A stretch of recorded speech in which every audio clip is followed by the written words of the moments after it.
Hukum Administrasi Negara oleh Muhammad Haidir Kafinatsir, SH, MH. Gambaran umum administrasi pemerintahan. Negara merupakan sebuah kelengkapan bagi masyarakat agar dapat memenuhi kebutuhan-kebutuhannya, termasuk kebutuhan akan jaminan ketertiban dan keamanan.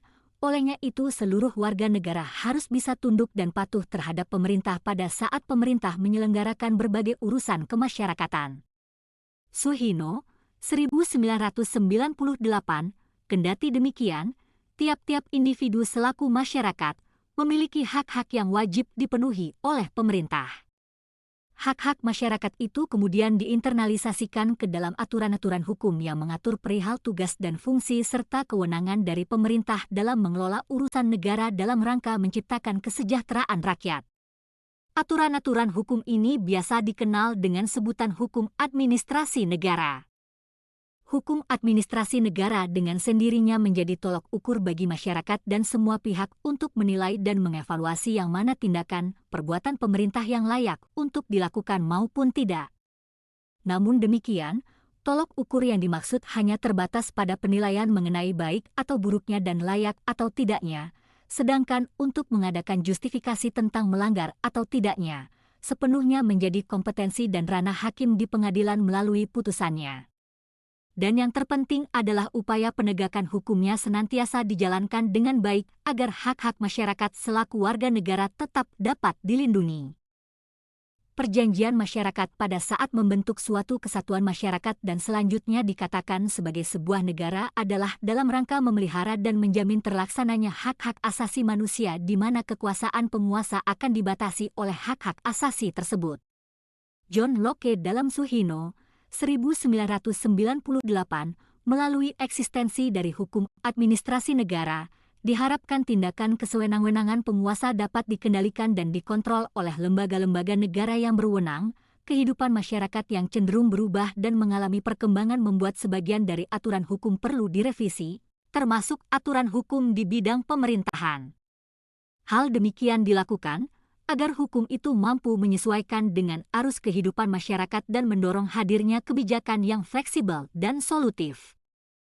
Di dalam tiap-tiap negara, akan senantiasa terdapat sebuah organisasi pemerintahan yang bertujuan untuk mengorganisir jalannya pemerintahan. Organisasi pemerintahan ini biasanya dikenal dengan sebutan birokrasi.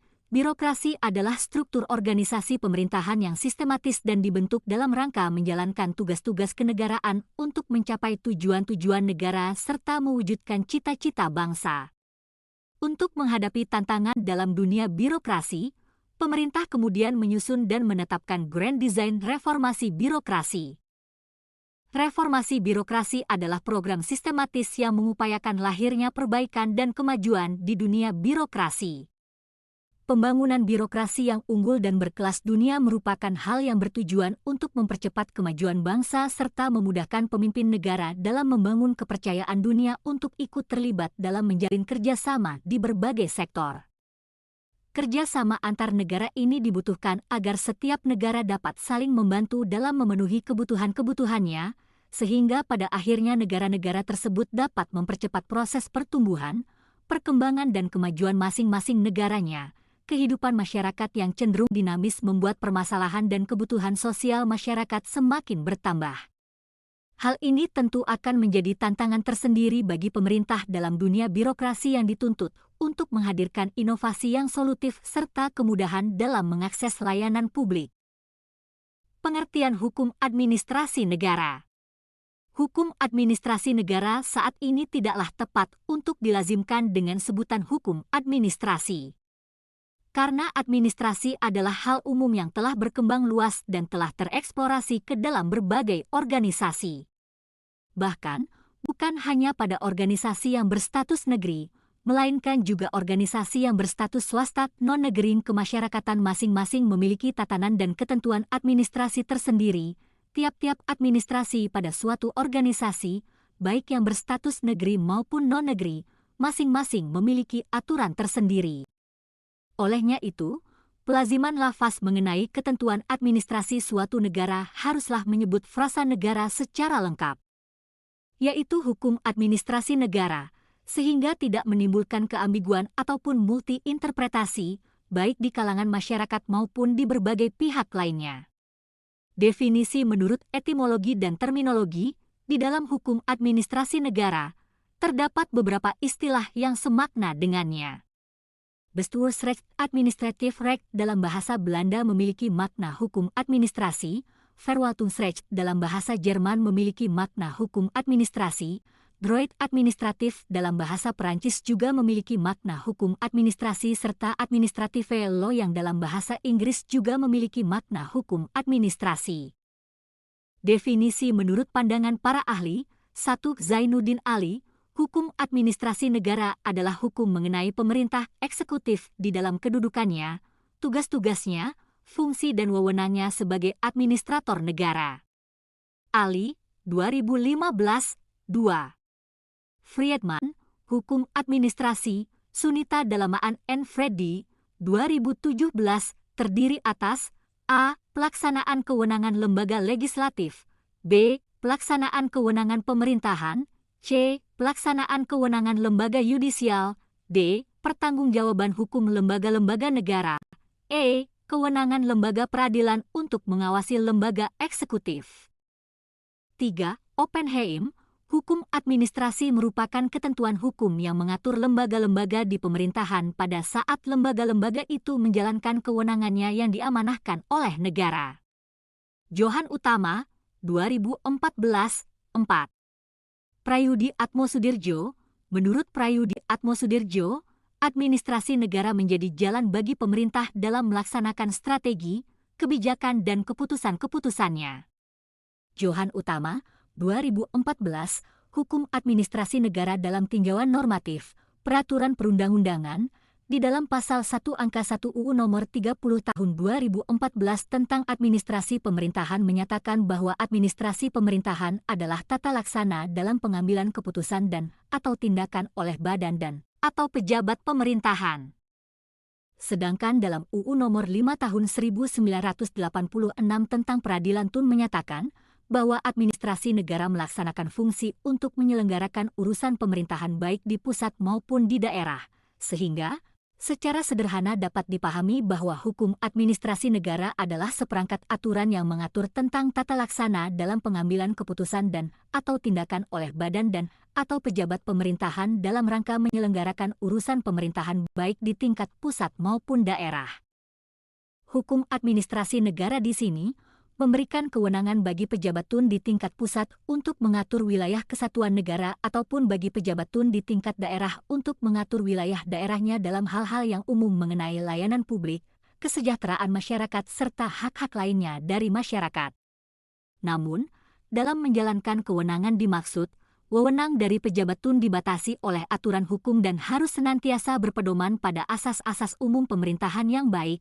Pembatasan kewenangan pejabat tata usaha negara didasarkan pada UU Nomor 30 Tahun 2014 yang menegaskan tentang pentingnya peraturan perundang-undangan dan AUPB untuk senantiasa diperhatikan oleh setiap badan dan atau pejabat pemerintahan pada saat menjalankan kewenangannya serta melarang para pejabat administrasi pemerintahan untuk memanfaatkan kewenangan yang dimilikinya dengan menyalahgunakannya pada saat menetapkan suatu keputusan dan atau melakukan suatu tindakan.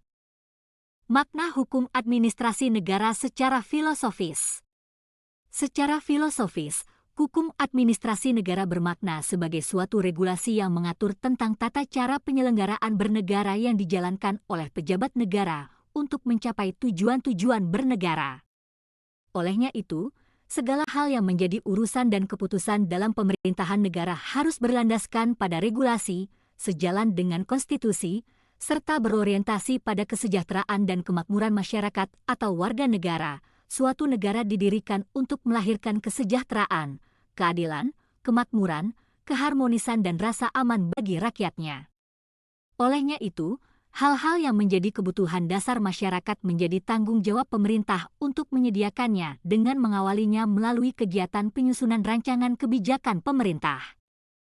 kebijakan publik merupakan suatu keputusan atau ketetapan yang diterbitkan oleh pejabat TUN yang diberikan kewenangan di dalam suatu pemerintahan untuk memutuskan dan menetapkan mengenai hal-hal tertentu yang bersifat administratif demi terselenggaranya roda pemerintahan dan terpenuhinya kebutuhan-kebutuhan masyarakat.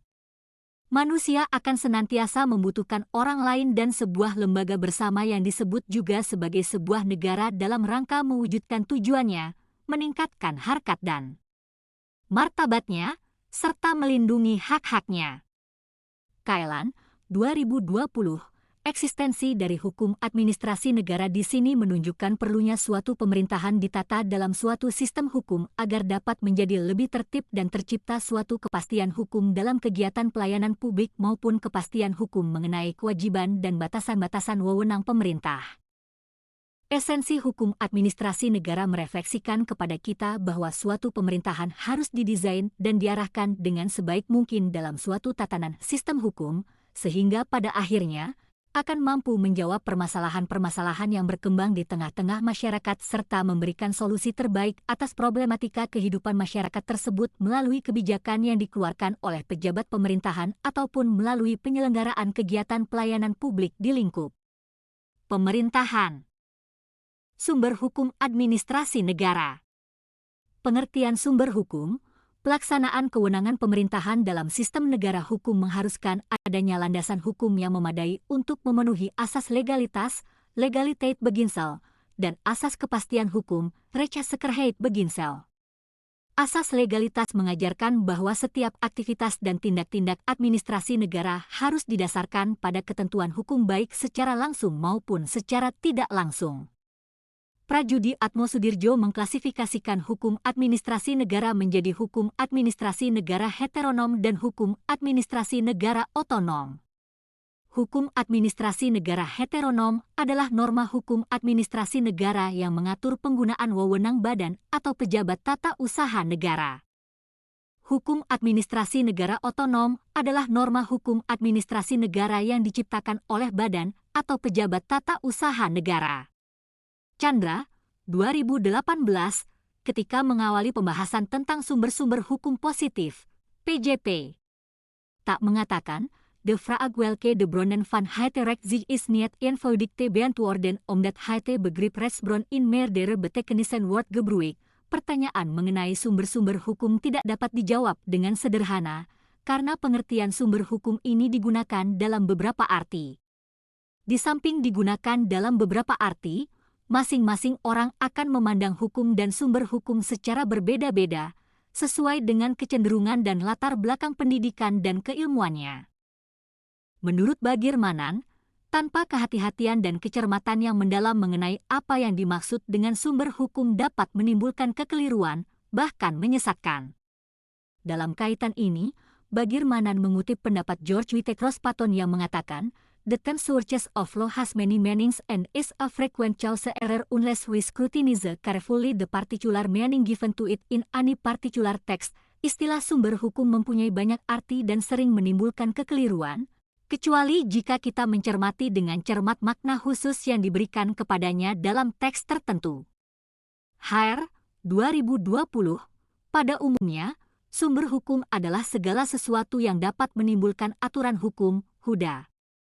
2018, Imam Mahdi, 2013, serta tempat ditemukannya aturan hukum. Banyaknya penafsiran tentang sumber hukum bergantung pada pendekatan yang digunakan oleh para penulis. Hal ini disebabkan perbedaan pendekatan yang digunakan akan menghasilkan penafsiran yang berbeda-beda. Selanjutnya, perbedaan tersebut menimbulkan berbagai pertanyaan mengenai sumber-sumber hukum. Nazaruddin Latif, 2021. Sumber-sumber hukum administrasi negara pada umumnya dapat dibedakan menjadi dua, yaitu sumber hukum material dan sumber hukum formil. Berikut penjelasan dari kedua sumber hukum tersebut. 1. Sumber hukum material. Sumber hukum material, yaitu sumber hukum yang turut menentukan isi kaidah hukum. Sumber hukum material ini berasal dari peristiwa-peristiwa dalam pergaulan masyarakat dan peristiwa-peristiwa itu dapat mempengaruhi bahkan menentukan sikap manusia. Sumber hukum material adalah faktor-faktor masyarakat yang mempengaruhi pembentukan hukum, pengaruh terhadap pembuat undang-undang, pengaruh terhadap keputusan hakim, dan sebagainya, faktor-faktor yang ikut memengaruhi materi, isi, dari aturan-aturan hukum. Atau tempat dari mana materi hukum itu diambil.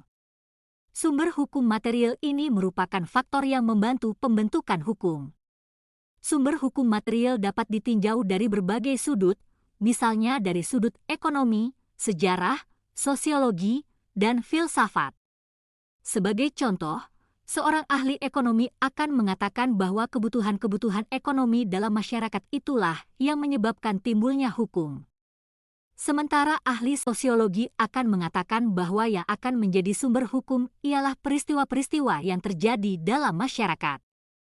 Paristianti Nurwardani, Pendidikan Pancasila untuk Perguruan Tinggi, 2016, sumber hukum material dalam hukum administrasi negara adalah sebagai berikut. A. Sumber hukum historis, Rechtsbron in Historische B. Sumber hukum sosiologis, Rechtsbron in Soziologische C. Sumber hukum filosofis, Rechtsbron in Philosophische 2. Sumber hukum formil, yaitu sumber hukum yang sudah diberi bentuk tertentu. Agar berlaku umum, suatu kaidah harus diberi bentuk sehingga pemerintah dapat mempertahankannya. Sumber hukum dalam arti formil adalah sumber hukum yang dikenal dari bentuknya. Karena bentuknya itu, hukum berlaku umum, diketahui, dan ditaati. Sumber hukum formil diartikan sebagai tempat atau sumber dari mana suatu peraturan memperoleh kekuatan hukum. Hal ini berkaitan dengan bentuk atau cara yang menyebabkan peraturan hukum itu secara berlaku formil. Untuk memperoleh sifatnya yang formil, sumber hukum dalam arti ini setidak-tidaknya mempunyai dua ciri sebagai berikut. A. Dirumuskan dalam suatu bentuk. Perumusan norma hukum sangat penting untuk membedakannya dari norma-norma lainnya sebab sebelum dirumuskan, ia tidak berbeda dengan nilai-nilai etika lainnya yang hidup dalam masyarakat. Wujud dari perumusan norma hukum tampak dalam bentuk keputusan yang berwenang. Maka, ditinjau dari segi bentuknya yang menyebabkan norma hukum positif dapat dikenali, berarti keputusan yang berwenang tersebut merupakan tempat ditemukannya hukum positif. Dengan demikian, cirinya yang pertama ini, sumber hukum formil mengandung pengertian sebagai tempat ditemukannya hukum positif. B. Berlaku umum, mengikat, dan ditaati, dengan perumusan norma hukum, nilai-nilai yang terkandung di dalamnya menjadi patokan, ukuran, dan pedoman yang berlaku umum. Akan tetapi, hanya patokan, ukuran, dan pedoman yang dirumuskan dalam bentuk keputusan yang berwenang saja yang mempunyai kekuatan mengikat dan ditaati. Maka, ditinjau dari segi wewenangnya yang menyebabkan timbulnya norma hukum positif yang berlaku umum dan mengikat sehingga ditaati, keputusan yang berwenang merupakan asalnya hukum positif. Dengan demikian, cirinya yang kedua ini, sumber hukum formil mengandung pula pengertian sebagai asalnya hukum positif. Sumber hukum formil dalam hukum administrasi negara adalah sebagai berikut. A. Undang-undang, statute. B. Kebiasaan, custom. C. Keputusan-keputusan hakim, jurisprudensi. D. Traktat, treaty. E. Pendapat sarjana hukum, doktrin. Kedudukan sumber-sumber hukum administrasi negara tersebut dalam beberapa kasus sering saling berkaitan dan menguatkan satu dengan yang lainnya. Misalnya penerapan suatu undang-undang dikuatkan oleh praktik-praktik administrasi negara, kedudukan suatu norma hukum dalam undang-undang dikuatkan oleh jurisprudensi, dan seterusnya. Definisi sumber hukum formil. Sumber hukum formil adalah sumber hukum yang ditinjau dari segi pembentukannya. Dalam sumber hukum formal ini terdapat rumusan berbagai aturan yang merupakan dasar kekuatan mengikat peraturan untuk ditaati masyarakat serta penegak hukum. Sumber hukum formil dapat juga dikatakan sebagai kausa efisien dari hukum. Utrecht mengatakan bahwa sumber hukum formil yang menjadi determinan formil membentuk hukum, formele determinanten van de rechtsvorming. Menentukan berlakunya hukum. Mahmudin, 2010, sumber hukum formil adalah bersifat operasional yang berhubungan langsung dengan penerapan hukum. Sementara itu, Sumber hukum material adalah sumber berasal dari substansi hukum, Marzuki, 2015. Sumber hukum formil merupakan tempat atau sumber dari mana suatu peraturan memperoleh kekuatan hukum. Ini berkaitan dengan bentuk atau cara yang menyebabkan peraturan hukum itu formil berlaku, Mertokusumo, 2010. Adapun bentuk sumber hukum formil, Jim Lee, 2015, membedakannya menjadi 1. Bentuk produk legislasi atau produk regulasi tertentu. 2. Bentuk perjanjian atau perikatan tertentu yang mengikat para pihak, kontrak, treaty. 3. Bentuk putusan hakim tertentu, vonis, atau 4. Bentuk-bentuk keputusan administratif, beschiking, tertentu dari pemegang kewenangan administrasi negara, dapat diartikan sumber formal bagaimana mekanisme dan prosedural dari lembaga negara membuat perundang-undangan. Adapun sumber hukum formal yang kita kenal, yaitu peraturan perundang-undangan dalam bentuk tertulis, yaitu 1. Undang-Undang Dasar, 2. Ketetapan Majelis, 3. Undang-undang atau peraturan pemerintah pengganti undang-undang, 4. Peraturan pemerintah, 5. Keputusan presiden, 6. Peraturan daerah termasuk peraturan yang dikeluarkan oleh pemerintah lainnya. Sumber hukum formil tersebut terdiri dari, adapun sumber hukum formil adalah sumber hukum yang menjadi determinan formal dalam membentuk hukum dan menentukan keberlakuan hukum. Sumber hukum formil terdiri dari Peraturan Perundang-undangan pada pasal 1 ayat 2 Undang-Undang Nomor 12 Tahun 2011 tentang pembentukan peraturan perundang-undangan. Peraturan perundang-undangan didefinisikan sebagai peraturan tertulis yang memuat norma hukum yang mengikat secara umum dan dibentuk atau ditetapkan oleh lembaga negara atau pejabat yang berwenang melalui prosedur yang ditetapkan dalam peraturan perundang-undangan. Sudikno Mertokusumo membedakan aturan hukum menjadi peraturan atributif dan peraturan normatif. Peraturan atributif adalah peraturan yang memberikan kewenangan hak tertentu kepada subjek hukum, sedangkan peraturan normatif adalah peraturan yang menekankan pada kewajiban-kewajiban tertentu baik perintah maupun larangan.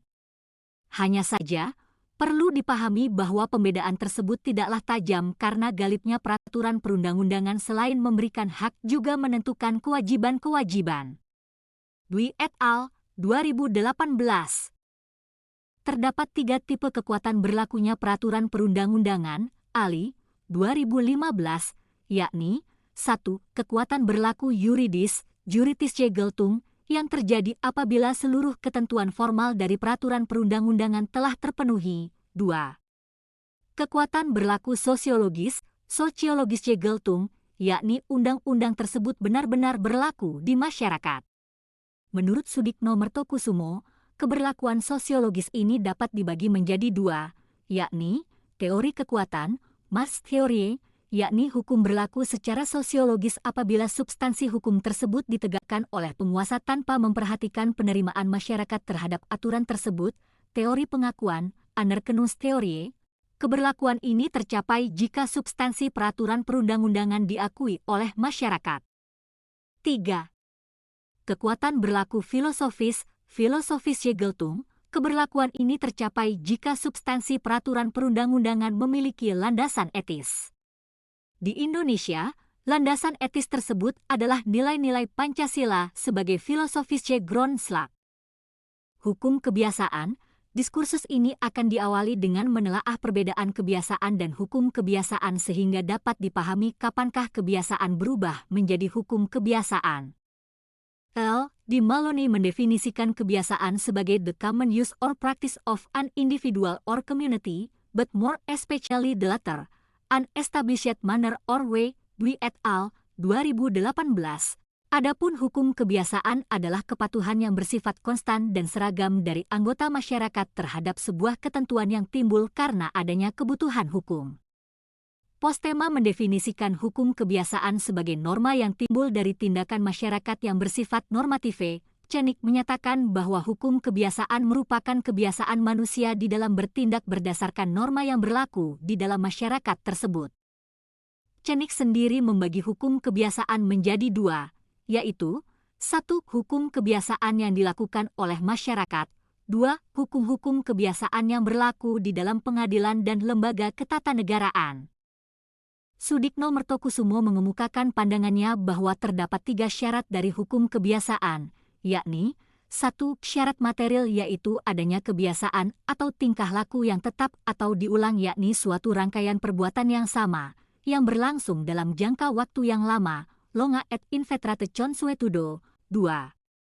Syarat intelektual yaitu kebiasaan tersebut harus menciptakan opinion necessitatis, keyakinan umum, bahwa perbuatan tersebut bersifat mandatory atau imperative. 3. Terdapat akibat hukum yang timbul karena adanya pelanggaran terhadap hukum kebiasaan, doktrin. Secara etimologis, kata doktrin berasal dari kata doktrin dalam bahasa Latin yang bermakna kesatuan ajaran, instruksi atau keyakinan serta asas-asas berpikir dalam satu cabang ilmu tertentu. Mohtar, 2023. Pada masa Romawi, doktrin dinamaikan jus prodentibus constitutum yang berarti hukum yang diciptakan oleh para ilmuwan. Doktrin merupakan pandangan pakar yang memiliki kemampuan dalam mensistematisasi dan menafsirkan hukum. Jurisprudensi. Jurisprudensi berakar kata dari la jurisprudentia dalam bahasa Prancis yang bermakna putusan hakim.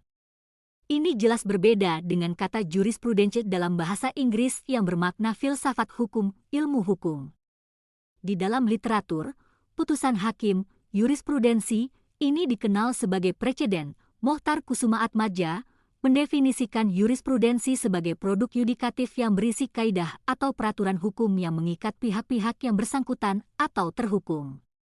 Nihil Gangapa Mathur memberikan uraian mengenai karakteristik jurisprudensi, yakni 1. Bimbingan dari keputusan di waktu yang lampau untuk digunakan bagi putusan-putusan di masa yang akan datang. 2. Di dalamnya harus termuat opinion juris. 3. Pemberlakuan jurisprudensi tidak boleh melanggar peraturan perundang-undangan. Terima kasih.